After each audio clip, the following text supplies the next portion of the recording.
This passage delves into the relationship between productivity and pay, emphasizing how various factors influence the wages and salaries of workers in different contexts and industries.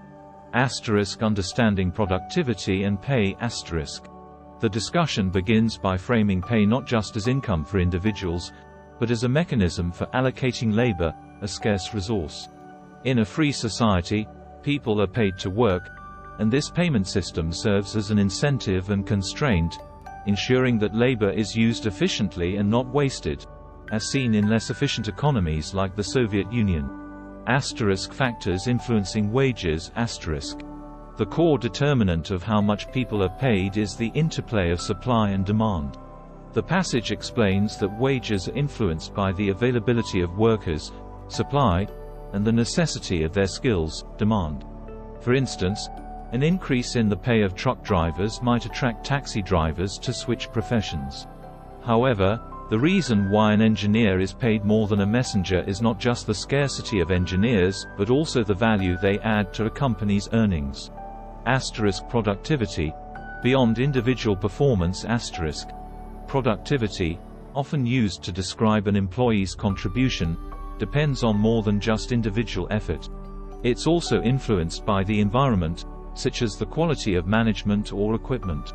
Examples are given of Japanese-owned cotton mills in China and American-owned manufacturing enterprises in Britain, where management practices led to higher productivity despite similar labor inputs. External factors affecting productivity. The passage also notes that productivity is impacted by factors beyond the workplace. For example, a baseball player's home run statistics can be influenced by the batting lineup. Similarly, economic conditions like transportation costs and levels of corruption in a country can affect the value of a product and, by extension, the wages of workers producing it. Productivity versus merit. In concluding, the passage distinguishes between productivity and merit. It clarifies that while demand for labor is based on the value of productivity, this should not be confused with the worker's merit. Productivity is a result of various factors, including individual effort, but also external elements like management efficiency, technology, and broader economic conditions. In essence, the passage underscores the complexity of determining wages and the multitude of factors that contribute to what is considered productive labor in different economic and social contexts.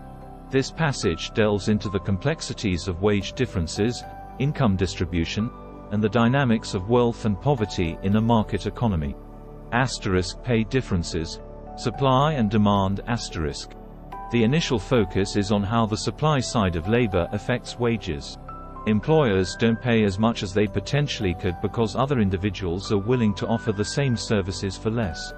This competition among workers helps regulate wages, ensuring efficient allocation of labor resources. The concept of fair wages. The passage then addresses common emotional questions about wages, such as fairness and exploitation. While these concerns are valid from a social perspective, the passage suggests that from an economic standpoint, wages are more about resource allocation than equitable income distribution. The prosperity of society, facilitated by efficient market operations, enables support for the less fortunate. Income, distribution, and the dynamics of wealth. The passage emphasizes that income distribution is often a misnomer. Income is not distributed in a centralized manner but is rather the result of numerous individual economic activities. It highlights the fluidity of income brackets, where people often move between different income levels throughout their lives. This dynamism is contrasted with the static portrayal of the rich and the poor in common discourse. Income differences explained by age and experience. The passage points out that income differences are often due to age and experience. Older individuals, with more experience and skills, tend to earn more. This natural progression explains why many individuals move from lower to higher income brackets over time. Misinterpretation of income and household data. It also criticizes the common misinterpretation of household income data. Household sizes vary, and comparing incomes across different household sizes can be misleading. For instance, a decrease in household size over time can make it appear that household income is stagnating, even though per capita income is increasing. The rich and the poor. A closer look. The passage concludes by examining the realities of wealth and poverty. It notes that most wealthy Americans are self-made and represent a small percentage of the population. Similarly, the genuinely poor constitute a small percentage. The rhetoric around haves and have-nots is challenged, suggesting that this binary overlooks the nuances and fluidity of economic status in a market-based society.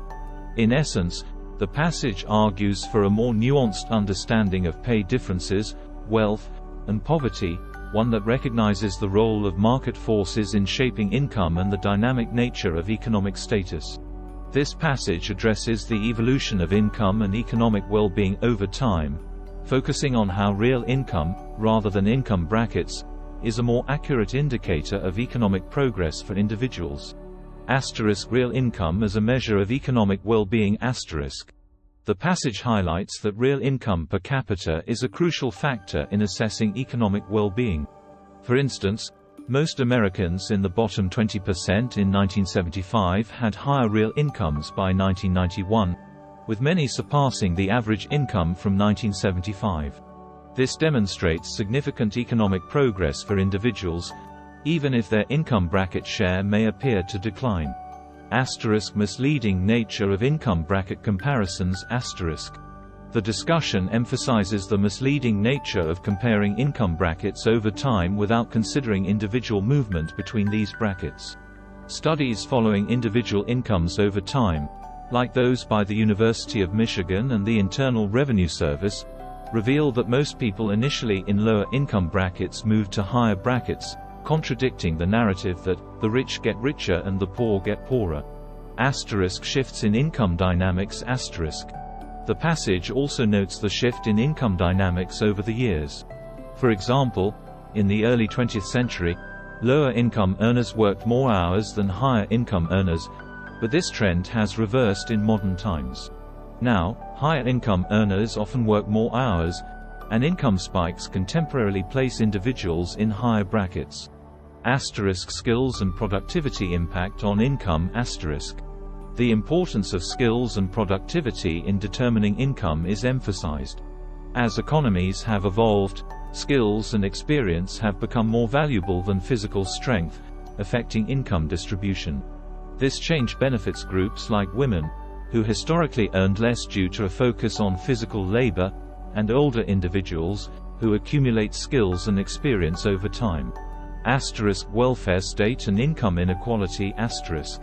Lastly, the passage touches on the impact of the welfare state and work incentives on income inequality. With the rise of a welfare state providing non-monetary benefits and a growing economy rewarding skills and productivity, disparities between those who work regularly and those who don't have increased. In summary, the passage argues that individual economic progress and real income growth are often masked by static income bracket comparisons.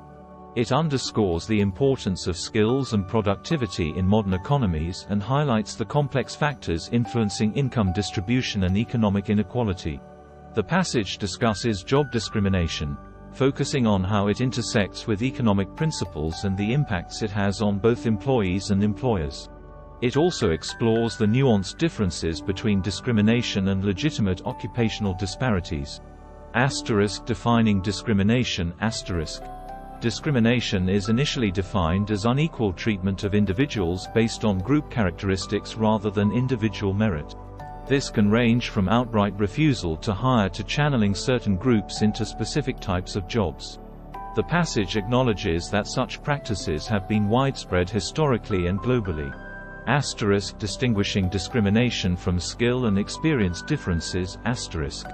The text then delves into the challenge of distinguishing actual discrimination from legitimate differences in skills, experience, or work habits among different groups.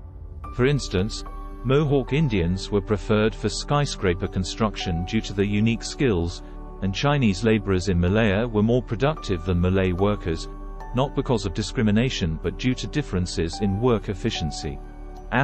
Market forces and discrimination. The role of market forces in influencing discrimination is a key point. Employers making discriminatory hiring decisions face economic disadvantages in competitive markets. For example, a company refusing to hire skilled workers from a certain group may incur higher operational costs or lose out to competitors who do not discriminate. This economic reality acts as a natural deterrent to discriminatory practices in a free market. Gender and wage differences. The passage addresses the gender wage gap, noting that differences in career interruptions, domestic responsibilities, and occupational choices contribute to wage disparities between men and women. It cites studies showing that single women with continuous work experience earn comparable or even higher incomes than their male counterparts.